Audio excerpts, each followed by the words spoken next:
All right, let's move on to the next one. Let's move to Russia's new shipyard, or not new shipyard. A Russian shipyard is being upgraded in Crimea. Remember old Crimea, that little piece of land sticking out of Ukraine? Well, Russia annexed this, I think it was 2014, 2015. They rolled in with tanks and troops, and they took over all these ports. Kerch. This is a civilian port up here, military shipyard down here. We're specifically talking about these buildings today.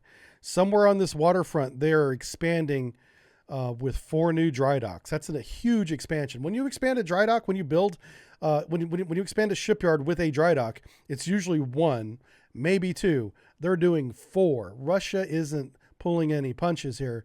This is going to become a major military repair depot for the Russian fleet. And this is in the Black Sea. Let me zoom out so everyone can see what we're talking about. Here's Turkey in the south. Here's Russia and Ukraine to the north. And if you zoom in, it's right on this is Crimean Peninsula. And this is Kerch up here. And just south of Kerch is the shipyard. This is the military shipyard right here. And if we really zoom in, we can see what they're building here. These ships, because they're so rusted, are probably being decommissioned, but look at all the trash they have filling up. This is construction area. Obviously, they're not going to be constructing anything here anytime soon until they clean this all up. Here's an admin building. This is an assembly building. They can assemble large parts of the ships here, use these A-frame cranes or H-frame to wheel it out here where they can be assembled in this. This is the dry dock right here. Here you can see the caisson. This is keeping the water out. So this is all water. This is a caisson probably 28, 30 feet high. And this is a dry dock basin with these ships in it. These ships look pretty new. These could be just going through a regular overhaul, but these look very old. This might be a decommission project. Over here, more waterfront, we can see 3 warships. They look like Corvette class, very small, being constructed right here. These will end up in the water soon. And here is one of the launches. After they finish constructing this ship, whatever it is, they'll crane it, wheel it, pull it, push it, whatever, over to this point. Notice how these tracks run vertical. It'll be on these dollies here. The ship will be craned over to this dolly, and then they'll be launched into the water here sideways. This is a horizontal launch here. All right. Now that we know what we're talking about, let's go back to the piece and see what Mr. Martin Manarench says about Russia's upgrade of its new shipyard. I say new because they reclaimed it in 2014, 2015, something like that. All right, the Kerch-based shipyard, which constructs the newest Project 23900 landing helicopter dock LHD. That is a big ship, so this is a big project here. We'll be upgrading the Akbar Shipyard Corporation Director General Renat Mistakov says TASS news agency. Okay, according to him, the steel cutting capabilities of the shipyards will be dramatically reinforced once the modernization processes are finished. The shipyard plan is from 2020 to 2027 with short, medium, and long-term works to be shaped. Okay, that's a little bit of political speak. So what are they actually getting? This is what we want to know. This is the good stuff right here. They got a graving dock provided for constructing vessels up to 340 meters long. That's pretty long. That might be where that LHD is going to be made. And 54 meters of beam, up to 50,000 tons. Huge dry dock. In addition to that, they're getting 2 horizontal building berths. So I just showed you where they have that horizontal, they can launch they're building 2 more of those, each 400 meters long, providing construction vessels up to 120 meters long and 22 meters of beam, launching up to a weight of 2,500 tons. Those would be smaller Corvette class, just like what we just looked at. So they have the one we just saw. They're going to build 2 more minimum. 2 deep water outfitting quays. Those are like waterfront cement things, like a wall of 278 meters and 240 meters long, respectively, with 2 cranes, 32-ton capability, and 1 crane, a 50-ton crane. That's a very large one. Also, another quay wall is going to be 186 meters long. So a lot of waterfront. they're going to be making a lot of new waterfront berths for construction and maintenance for ships that pull in. They're also going to improve all facilities necessary for ships' construction and repair, building new warehouses to store materials, equipment. It's a major upgrade to the shipyard. And also a bonded warehouse and point of inspection for trucks transport goods from abroad. Yeah. So if we look at the map right here, there is some waterfront available right here. Now this already has a quay wall. So if you wanted to play, satellite spy and try to find where they would put a quay wall, one of the first places you would want to look is where do they not already have a quay wall? And they don't have one here. This ground may be this may be a marsh, which is the worst place to put a dry dock. You wouldn't want to do that, but they could, with enough cement, put it here, basically push all this marsh out of the way. And again, this is not a quay wall. So one of the quay walls could easily go there.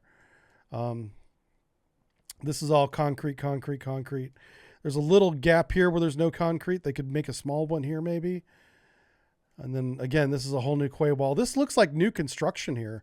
I wonder if one of the quay walls we're talking about might be this one. Because there's lots of area here to add more warehouses and depot buildings. There's some fuel.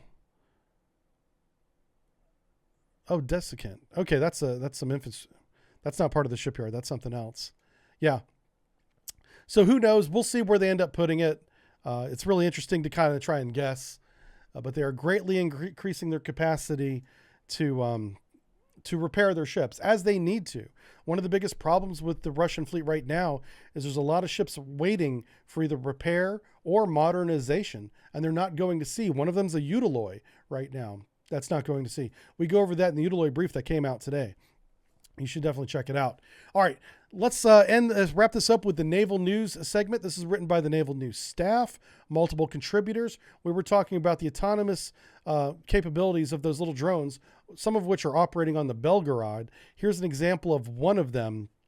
This could be the latest version of those types of vehicles.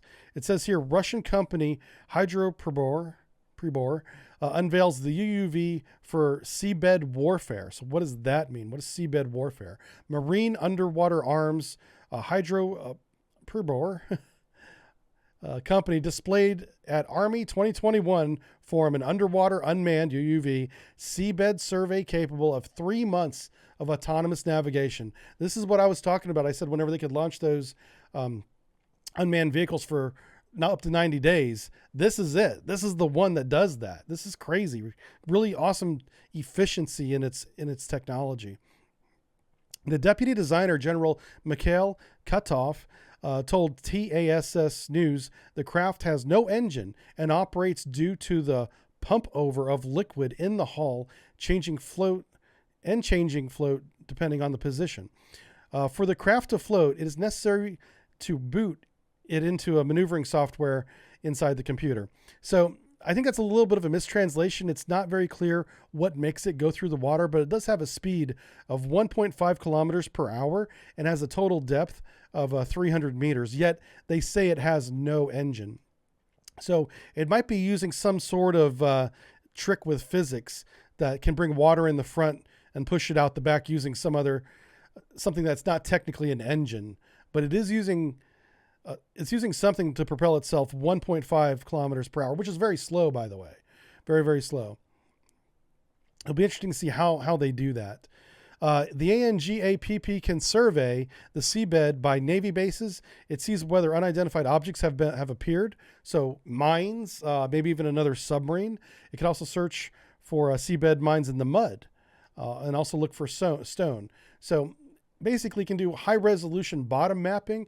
And if anything's between it and the bottom, it'll map that too, like a mine, for example. These would be great mine hunters. And you could put a fleet of these because they're autonomous. Just put them out there, 10, 20, however many, and just let it roam the coastline of Russia rather, and see if anybody's been putting mines where they shouldn't. Would be one real world use example of this vehicle. And yeah, it's got little electric motors on it. So it definitely has some kind of propulsion because there it is. The question is, how does it get its battery to last 90 days? That's the trick. How does it do that? Caterpillar Drive says Vulcan Rider. Well, maybe. Who knows? It's not nuclear powered. No, it doesn't. It's certainly not big enough. This thing is the size of, well, it looks like a maybe 6 feet long. I'm just trying to guess based on the things around it, like the table it's on. Yeah, if this is a full-size mock-up, it's not big at all. This also might just be a model. It may not be actual size. Keep that in mind. Yeah. Litho says those sea gliders work by changing their buoyancy, gliding up and down. That's kind of what they're describing. So maybe that's exactly how this works. Changes its buoyancy, which is how it lasts for 90 days. Doesn't take a whole lot to do that. And then just glides deep, glides shallow, glides deep, and it makes, traverses at a very slow speed. That's probably how it works. Thank you, Litho, man. Very smart. Tinker says could be powered by RTG. I'm not sure what that is. Now, I think Litho nailed it, guys. I think he did. Mr. Longshot says there's a book called Steel Albatross, I believe, where they were testing what was basically a 2-man underwater glider.